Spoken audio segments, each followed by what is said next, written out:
Hi friends, welcome to माय घरकुल।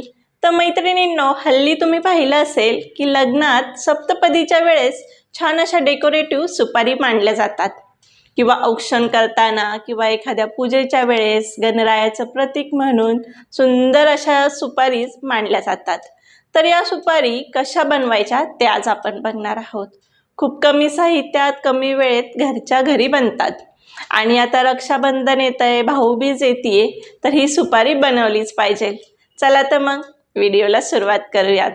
आणि हो, चॅनलवर नवीन असाल तर चॅनलला एकदा भेट द्या।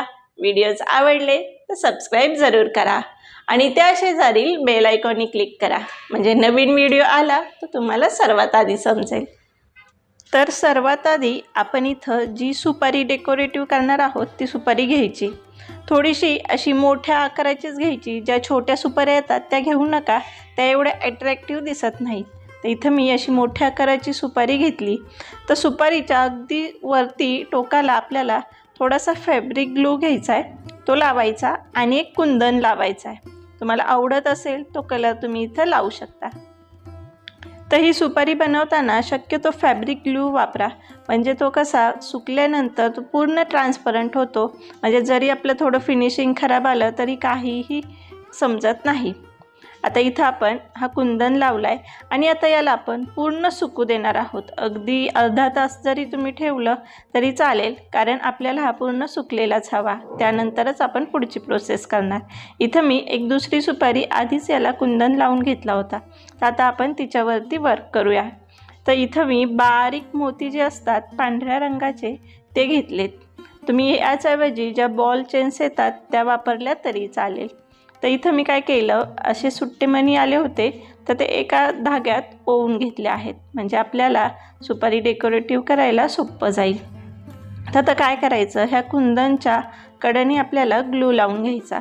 आता कुंदन कसं आपलं छान सुकलाय, पॅक बसलाय, म्हणून आता आपण त्यावरती हे जे मणी लावणार त्यामुळे तो हलणार नाही। यामुळं तो आधीच तुम्ही लावून एक अर्धा तास पूर्णपणे सुकून घ्यायचा। जर ओला असला तर आपलं पुढचं सगळं फिनिशिंग करायला आपल्याला अवघड जातं। आता इथं थोडा दोरा मी या कुंदनभोवती गुंडाळून घेते, म्हणजे तो पक्का बसेल आणि आपल्याला पुढं आपले मोती चिटकवता येतील। आता नंतर थोडासा आणखी ग्लू घेऊन आपण यावरती आपले हे जे मोती आहेत तर ते लावून घेणार आहोत।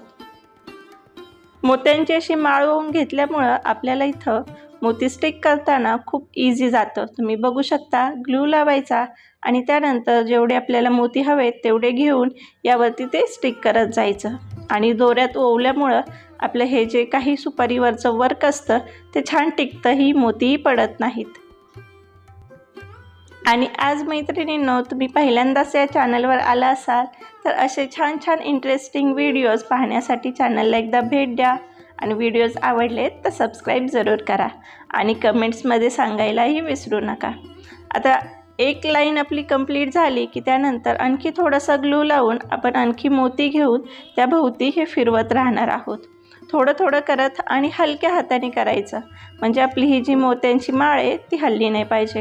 आता तुम्ही बघू शकता, इथं माझं सुपारीला वरच्या साईडने संपूर्ण लावून झालं आहे, खालची साईड राहिली आहे, पण आत्ताच आपल्याला ही करायची नाही। ही लावलेले सगळे मोत्यांची ही जी माळ आहे ती पूर्णपणे आपण सुकून घेणार आहोत, त्यानंतरच आपल्याला खालचं सेटिंग करायचं आहे।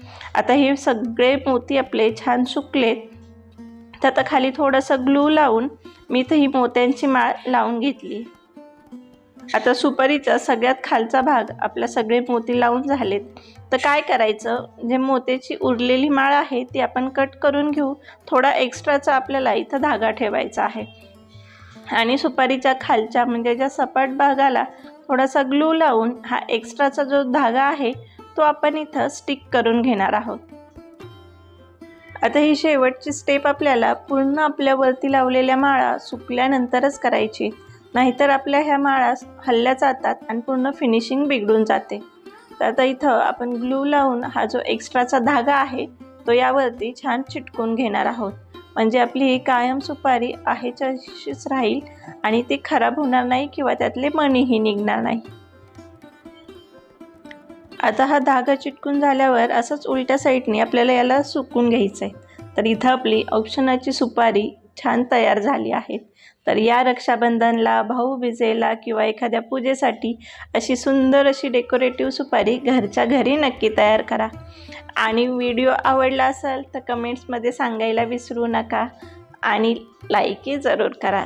व्हिडिओ संपूर्ण पाहिल्याबद्दल खूप खूप धन्यवाद.